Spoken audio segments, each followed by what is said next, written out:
Benvenuti a Cudis, il piacere della scoperta. Oggi parliamo della lingua siciliana, ovvero la lingua che non è un dialetto. Cudis è per la prima volta la parola attinchite. Non lo sappiamo, ma sappiamo che possiamo parlarne attinchite. Stranamente questa espressione non viene trovata nei libri di scuola, ma sappiamo che gli insegnanti la utilizzano indirettamente. Infatti sia nelle vacanze di Pasqua che nelle vacanze di Natale gli stessi lasciano compiti ai bambini così attinchite. Che vuol dire attinchite? Attinchite è un eccesso, vuol dire tanto, tantissimo, ma come nasce il termine?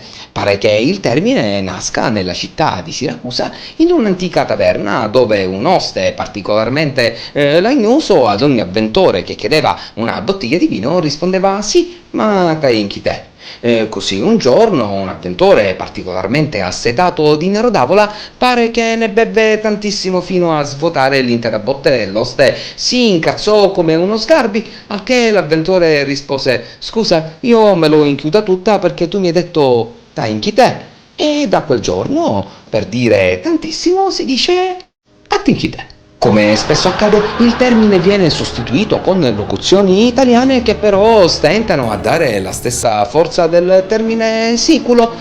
Volendo fare una sorta di traduzione, possiamo sostituire la parola con tanto o tantissimo, ma immagina una madre dire al proprio figlio se non rientri entro orario di cena io ti do tanti schiaffi. Indubbiamente il ragazzo se ne sbatterà i cavasisi, ma se la mamma dice al proprio figlio se non rientri entro cena, schiaffi te ne do, attinchi te. Il ragazzo non solo rientra per cena ma la prepara e pulirà anche i piatti.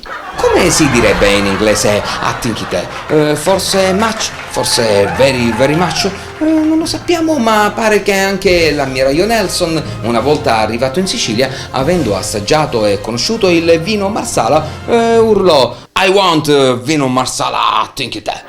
Per far capire l'importanza del termine possiamo anche citare importanti avvenimenti biblici.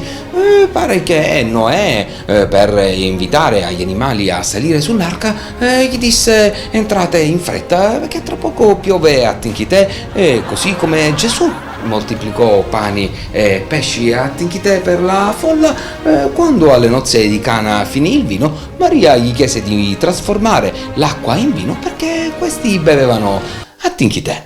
Quindi, come disse per la prima volta attinchite?